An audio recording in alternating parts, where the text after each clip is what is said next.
Ole Miss basketball is in a pivotal 3-game stretch. Coach O got the biggest win in her young Ole Miss home career, and we talked to Daylan Flowers all about it.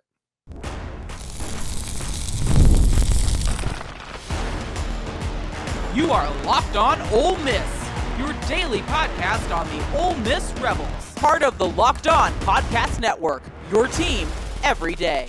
Thanks again for making the Locked On Ole Miss podcast your first listen every day. We're free and available wherever you get your podcast, including YouTube. We are part of the Locked On Podcast Network, your team every single day. Hello, I'm Steven Willis, host of the Locked On Ole Miss podcast. He is Daylan Flowers, a weekly contributor to the podcast and kind of our student on the ground. He has been keeping his eyes open and his ears down in areas that we have not been able to pay attention to. So Daylan's going to be able to help us out with that as well. And one thing that's interesting to me, Daylan, this basketball team is now 7-4.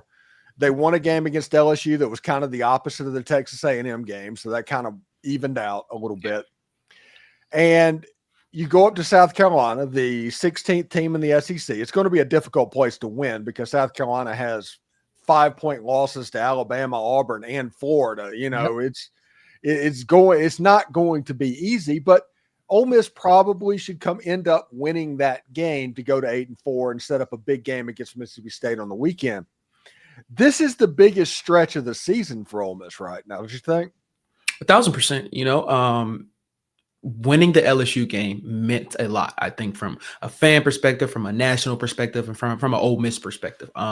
Those are the games you look back at, like Steven just mentioned, the Texas A&M game. It was a heartbreaker for Ole Miss fans, and even for Chris Beard. I'll say being in that press conference room after the game, I had never taken Chris Beard that long to come into the locker room and speak to the media after a game. He was emotionally upset and visibly just kind of hurt after that A&M loss, which is a game, might I add a little bit of context for someone that doesn't know or don't remember. Ole Miss led that game, and Texas A&M did not lead the game until the final 20 seconds of the game, and they ended up winning against Ole Miss. So for Ole Miss to come back and win the games that they've won so far since that A&M loss is huge. Beating Texas and beating a couple other teams on the resume since then is huge. And, you know, I know LSU is kind of if not the worst team in the conference this year, but you can't take away the deficit of what Ole Miss endured during the LSU game. And they came back and won that. In my opinion, they were down, I believe, more than 10 points in the last 3 minutes. That screams success. And that's what you want from a basketball team. I think there was a point where in the last minute, I'm like, there's no way Ole Miss is going to be capable of coming back, and they did. And that speaks to volumes of what Chris Beard and his staff have been able to impose into his young men and his squad, that I don't care what the score is. It's still 0-0 at all times. You have an opportunity to win no matter what the score is. You know, what was the buzz on campus following that LSU game? What was it like? It was huge. And I say that because you brought up the point, is this the biggest stretch of the schedule for this Ole Miss team? And I believe it is. You got Tennessee at home coming up. You go to Florida and Auburn, who are two of, in my opinion, the 5 best teams in the country. You have Mississippi State coming to Oxford Saturday, which is obviously huge in all manners, especially considering the fact that Mississippi State handed Ole Miss their first conference loss earlier this season. This LSU win meant a lot. I think if you're looking at it from a negative connotation of, oh, you're a State or you're an Auburn or Alabama fan, oh, you guys barely beat LSU. But an ugly win is better than a pretty loss. And that's what matters. You look at the Texas A&M loss, that was a pretty loss. They dominated that game on every aspect, but compelled to not find a basket in the last 2 minutes. And they lost to a really, really good Texas A&M team, which, don't get me wrong, A&M is great. But you know how great Ole Miss resume is right now, but you know how much better it will be with the A&M win? It will be a lot better. So beating LSU commends, I think, the people that kind of had question marks. Could this team finish games in the long stretches? You know, even the Mississippi State game, Ole Miss got down early, especially in those first 10 minutes of that first half, had to claw their ways back in, send it to overtime after a huge Matthew Morrell 3, and couldn't find a way to finish it. They have now shown against Texas, against LSU, they can finish the games. And I think it's going to be a huge test before they even get to Mississippi State on the road against South Carolina. Like Steven said, they have a lot of losses, but they're all within like 2 or 3 possessions against some of the best teams in the conference and in the nation. So being on the road to this Carolina team, it's going to be a scrappy game. They're going to have to be on their P's and Q's. Ole Miss the entire game, play well on both ends, and just take care of the basketball. That's something in some of the losses that it's kind of stuck with me. They've taken care of the basketball really well until the last 3 or 4 minutes of the game, and then it kind of crumbles, and you kind of relate a lot of that to the Texas A&M game. If they can take care of the basketball like they did against Kentucky, then I mean, this is probably one of the best, if not the best teams in the SEC. Yeah, it's really interesting to see. And Ole Miss has either the best or the second best win in all of college basketball this season, as far as that win at Coleman Coliseum. The only one they could argue it is Florida beating Auburn at Auburn. That's the only thing. So Ole Miss needs to find a way to get a victory against South Carolina. You have a low-key tough game against Vanderbilt coming up. I mean, that could be a very difficult game. And then you have the rematch with Mississippi State this coming Saturday, in a game that honestly I'm expecting Ole Miss to win that game in fairly easy fashion, just because I've seen this game over and over again over the last 20 years. And it doesn't matter how good you are. Ole Miss loses in Starkville and they win in Oxford. That's just the way it goes. And I think that's just the way college basketball goes too, man. You know, home court advantage is huge. And I applaud Chris Beard continuously, especially this year, calling out the fans, making sure the fans are at the pavilion early and there and are loud. And I will say this, compared to this year for Chris Beard, compared to last year, and even my freshman year of college when Kermit Davis was still here, the atmosphere has changed so much for the better.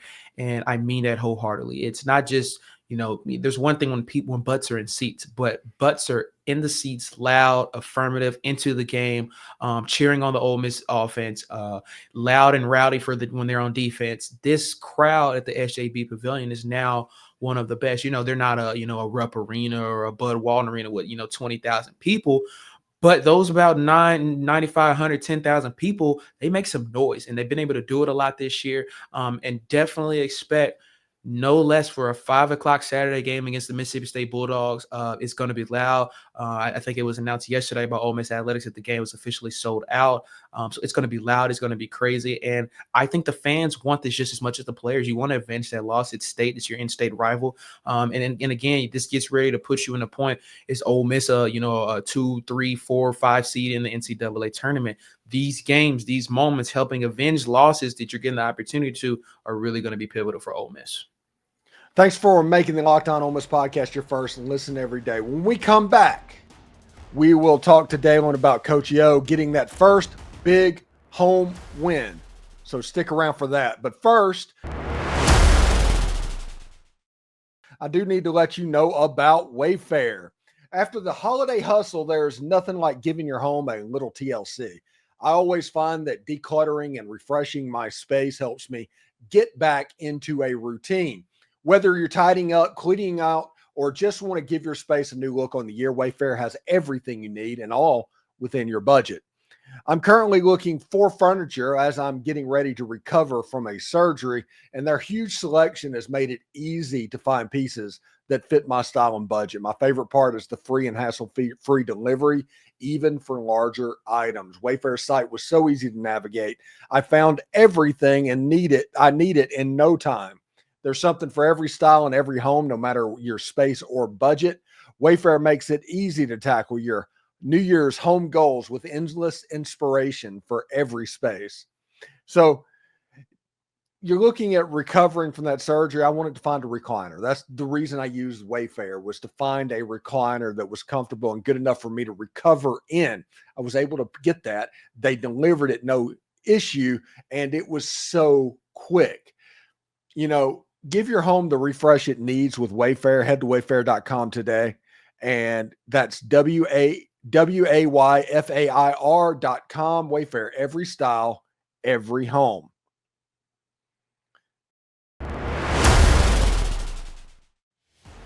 All right, so let's go back to Daylan Flowers and talk about, still talk basketball, but talk women's basketball for a little bit. Almost had a big game on, when was that? Tuesday night? Monday night? Monday night. Monday night against the Kentucky Wildcats, the number 8 ranked Kentucky Wildcats. And Ole Miss was finally able to put one of these games away. They had the Texas game. You thought they were going to be able to close that one out. They ended up losing that game. It feels like in these big top 10 matchups, Coach O has kind of been snake bit in the situation. But against Kentucky, Ole Miss absolutely mauled Kentucky on the boards. It was like 50-something rebounds to 30. It was a huge number. But good for Coach O and the ladies for getting that big win as they look and could cement a top 4 seed and getting to host a home NCAA tournament round. That's the goal. Yeah, that's the goal, and I think it's even bigger goal for a lot of group of seniors that this Ole Miss women's basketball team has. Steven just brought up a great point. It was 51-31 rebound margin for Ole Miss last night, and like 26 of those are offensive rebounds. So when Ole Miss is playing that type of game, they can compete with any of the best teams in the conference and in the country. But Ole Miss took down a really good Kentucky team last night. Kennedy Brooks, his first year at Kentucky, one of the best coaches in America, in my opinion.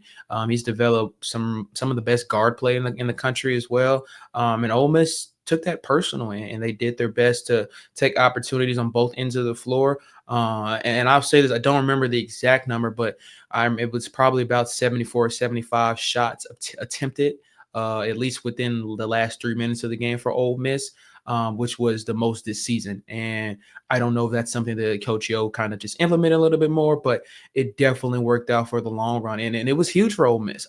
This was a team that had been lacking that quality win. They had just beat Vanderbilt on the road a couple of weeks ago, which was a ranked win. But at home, a couple of and even some neutral sites this year. First game of the season against the USC Trojans, number 2 team in the country. They lost by 2 points, and they had an opportunity to win the game on the final possession, didn't do it. Played UConn earlier this season and also lost, tried to fight their way back after going down big and lost in the final 2 minutes of that game.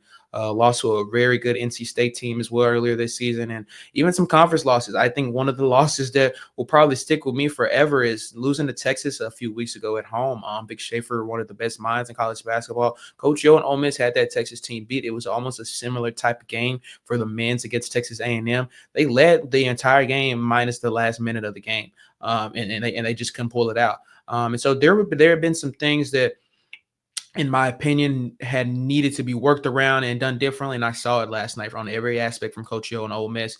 And it was great. They deserved that win. They've worked so hard for that win. And they got the recognition that they deserve for beating the number 8 team in the country. And it gives them an uplift for moving forward, just like the men's have a really tough stretch of games coming up. The women's team, they have to go to South Carolina. South Carolina comes here soon. They also have to go to Tennessee and at LSU. So those are 3 of the toughest teams, not only in the conference, but in the country. So winning this game meant a lot in terms of a resume for Ole Miss, but it also builds the confidence of, okay, we finally got a big win. Can we now beat the 3 teams in the conference, which are South Carolina, LSU, and Tennessee? And it was big for Coach O, and she deserved that, which was just her second win versus a top 10 team in her term here. The other was obviously against Stanford in 2023, advanced to the Sweet 16 that year. Yeah, that Stanford game, that's probably her biggest win as an Ole Miss coach. I mean, that was the number 1 seed, so that's about the equivalent of being a top 4 team. So, and you beat them on their floor. That game was at Stanford. So that game is still the top win, but this is by far her top home win so far. Yeah, and going back to the point that you made earlier, the players and Coach O haven't really necessarily made this a standpoint, but you kind of understand that you want to host the NCAA tournament game. That's the big goal for, I think, a team that's competing for a championship every year. And they deserve that. I think that the fans have, surprisingly stuck through it with Ole Miss women's basketball. And when I say that, I think there's been a lot of ups and downs over the last couple of years, that Sweet 16 run, but some teams that I think fans believe could have had more quality runs in March and didn't. And I think fans were getting a little anticipated this year coming off a rough loss to OU. And I mentioned the Texas loss earlier, a few conference losses that had fans a little bit on the edge of their seats, but beating Kentucky gave them that opportunity to believe this team can still compete with anybody in the country. And that goal, in my personal opinion, is hosting an NCAA tournament game. That's huge. That's huge for revenue. That's huge for recruiting. That's huge for just TV monetization.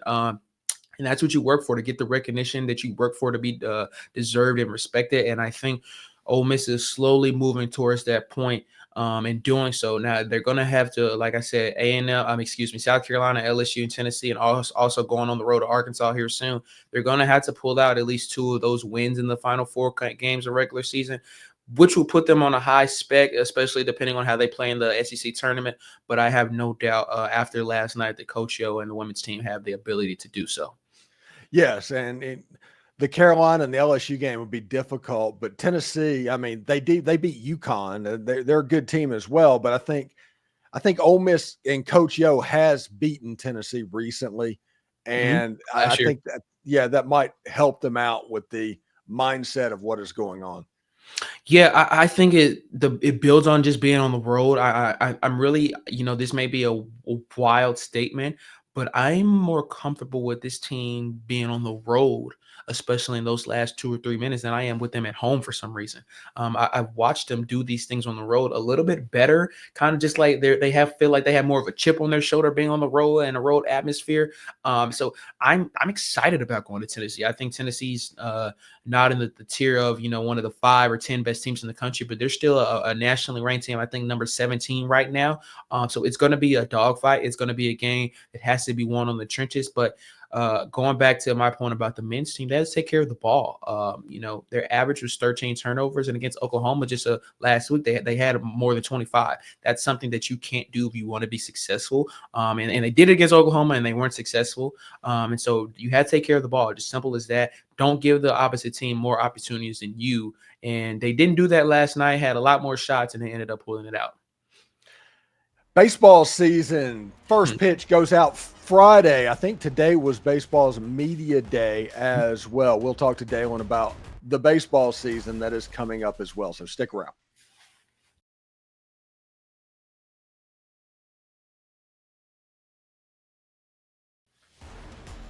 We're back with Daylan Flowers. He is our student representative of the Locked On Ole Miss podcast. And Daylan, today was baseball's kind of media day, where everybody was wondering. They put out the lineup of exactly what it looked. The starting rotation was announced for the Globe Life Series in Arlington, Texas.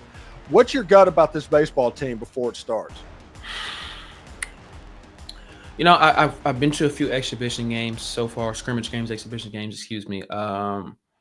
I'm seeing some improvement on things. The pitching is definitely changed for the better. And I'm excited to see what the pitching rotation will do.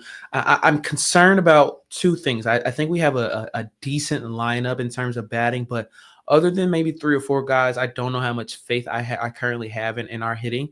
We will obviously be able to tell that in these first couple of games going to Dallas here this upcoming weekend, but that's going to come in really big in conference play. But I think my biggest thing, Steven, right now is fielding. It was my biggest concern last year after watching Ole Miss play throughout the whole season is the infield fielding, and even the outfield fielding. I've seen a lot of improvement so far, but the infield fielding is something that has a big asterisk to it next year. Ole Miss ranked second to last in the conference last year in terms of fielding errors, and that's something that so far throughout the scrimmages I haven't seen much improvement on. So hopefully in game ready time, we've just kind of gotten those out in scrimmages so far. So coming up this weekend, hopefully I see some improvement. But right now I'm feeling good. I'm not going to, blow my expectations out of the water. I think there's still a lot of things to work for. It's almost like we have a new team in general. Like we just are starting completely fresh, lost a lot of guys in the portal, gained a lot of guys. I think the pitching coach is just him being here has made a lot of headlines for Ole Miss fans in general. So I'm feeling good, optimistic in different areas, but also a little questionable in certain areas too. But nonetheless, I'm excited. I think this is a year that kind of determines the future of Ole Miss baseball. So I'm excited just to see how body and the players are, how hard they're going to work to get better, but as well what changes are actually going to be made now that we've seen some changes happen on the staff and in the roster. Yeah, we had Derek Vandigriff on the show yesterday, and he talked about how velocity has just gone up across the board. Like Hunter Elliott is throwing 93, 94 miles an hour as a fastball, and it's like if he's doing that, that's like rookie of the year numbers, man. Yeah. You can it'd be like the movie. What is it? The guy hurt his elbow, and all of a sudden he could throw like 130 miles an hour or something like that. Don't ask me. I don't know. Don't ask me a movie reference. I'm not a movie guy. But yeah, The pitching is something that's obviously the big talking point. What is a new pitching coach going to do? That's been the lack over the kind of the Mike Bianco era, especially over the last couple of years since the national championship. I'm impressed. I'm impressed with the transfer guys. I'm impressed with the freshmen that I've seen so far throughout the scrimmages. I'm seeing control. I'm seeing speed. I'm seeing confidence on the mound. And even when things maybe not are going right, I'm seeing changes that are meant to help things go in the right direction. I'm really confident that we're going to see a lot of improvement this year. Obviously, getting Hunter Elliott back is huge. Our ace, the guy for Ole Miss, but his foundation sets for how we move forward there. I think he's not only just being a leader by the way he plays, but his voice is huge. When he wasn't playing this past Saturday when I was there, but he was right there on the diamond, speaking to everybody, to the infielders, speaking to the pitchers that were on the mound. He's a leader of this team. And so I think that they have set a tone just to be better this year in every aspect that they can be, just to improve every single day. And I've seen that so far. Obviously, we can't, really mature on that until we see actual opposition. But I'm seeing a lot of great things. I've seen some of our guys, even a freshman, and I'm not going to name them, let you guys figure it out when you're watching this Ole Miss team, that are in the 90s, in the 95 and the 96 with those fastballs, controlling their sliders in the low 80s on, the edges of the box. I'm excited about this pitching this year. I don't know. Obviously, it's still a little bit raw and a lot of changes, what it's going to be able to do in conference play. But right now, it's a point where I think Ole Miss fans definitely need to just be excited to watch how these pitchers move forward in the next future. Yeah, and it should be pretty interesting. And speaking of pitchers, tomorrow pitcher and catchers report to Major League Baseball spring training. It's officially baseball season starting tomorrow. I guess the Dodgers and the Cubs are already in spring training, but pitchers and catchers report, Tarek Skubal, all that. Tell me what you're looking for. What do you want to see from the Cardinals this year? Oh, man, way to put me on the spot, my friend. Just growth. I mean, this has not been a fun 2 years to be a St. Louis Cardinals fan at all. And I think that what has happened in this offseason has not made it better. And even right now, I was literally right before we got on checking out some Nolan Arenado news. Was he going to Boston? Is he not going to Boston? Is he still going to be here? I think there's been so much outside of the game that's been talked about over the last couple of weeks for St. Louis. So just growth. Like I'm not expecting us, I think it sucks because the NL Central, for people that may not know baseball, is probably one of, if not the worst division in baseball. So the fact that we still aren't able to take those opportunities kind of stings, but just growth. I'm not expecting the Cardinals to win a World Series this year, but can we get a little bit better? Can we develop these young guys a little bit better on every aspect? And I think Mason Wynn is bound to have a really great year. He had a really good rookie season last year for St. Louis. Can he develop and be an all-star here in the near future? So just growth in every aspect. That's all I can hope for right now. I don't think I've never been in this position as a Cardinals fan where it's like this is the point where I'm at. We're in full rebuild mode, and that's the best I got is just growth. But here we are. I guess it's all sports fans have to go through it at some point in their sports fandom. But regardless, I'm excited. I love baseball, nonetheless, if my team is excelling or not. So I'm just excited it's back in general. Yeah, it's really cool. And spring, just so everybody knows, spring training baseball is one of my favorite things in the world. Yeah, it just is. And I'm going to 5 games this March, starting with the Phillies. Wanted to go see Bryce Harper play, even in spring. But I did a Pirates game as well, just on the off chance that it's a Paul Skeens day. I did a Yankees game because of course, and the Braves game, of course. And the Orioles, just because their young core is just anytime you can see them play, it's just worth it. And like I said, I enjoy it. I can't wait to be in and around Lakeland, sitting there at 1:00 on a Wednesday, watching what's going on. And I just can't wait for it. Yeah, there's a different, you kind of respect baseball a little bit more when you get to go to a spring training game, or even I would say a AA or a AAA game. You kind of just get to see not the Hollywood entertainment part of baseball, but you get to see baseball and the deep trenches of baseball and why these guys are playing it because they love it. There's a true joy when you're kind of in that small ballpark with people that really love the game, and you're just kind of authentic with it. It brings a bit of the love of baseball out of you and around other people that's kind of really real. So yeah, I'm excited that spring training is almost here, and regardless of my team, not being the best this year. Yeah, the Tigers game that I went to last year, I went and saw him play the Tampa Bay Rays at Tropicana, and the Tigers pitcher that night was Tarek Skubal, and I got to actually see him pitch like in person, and I was just like blown away because it was 100 miles an hour painting these professional hitters. It looked like I was up there trying to hit the ball against a major league hitter, and I was like, okay, I get it now.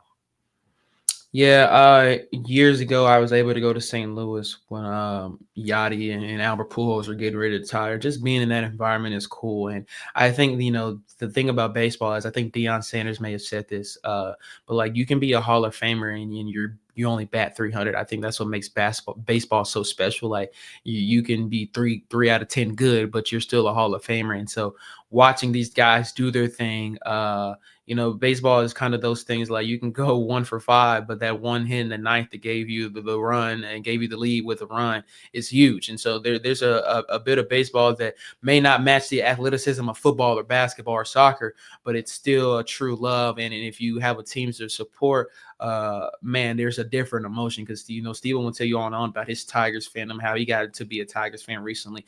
But when you have that team to support, you kind of it's like your second wife or something. You just kind of checking on it every day, making sure it's okay because there's a true love in baseball. And then when you get to that top, even like the Tigers, you didn't even win last year, but being in a playoff situation, especially coming off what the Tigers have gone through over the last 10, 15 years, it's extraordinary. So if you're not a baseball fan, check it out, try it out.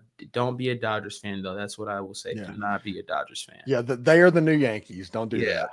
Yeah. It's like Cowboys and Lakers but basically anybody that Drake would be a fan of, right? Yeah, just about, man. Yeah. Don't do it.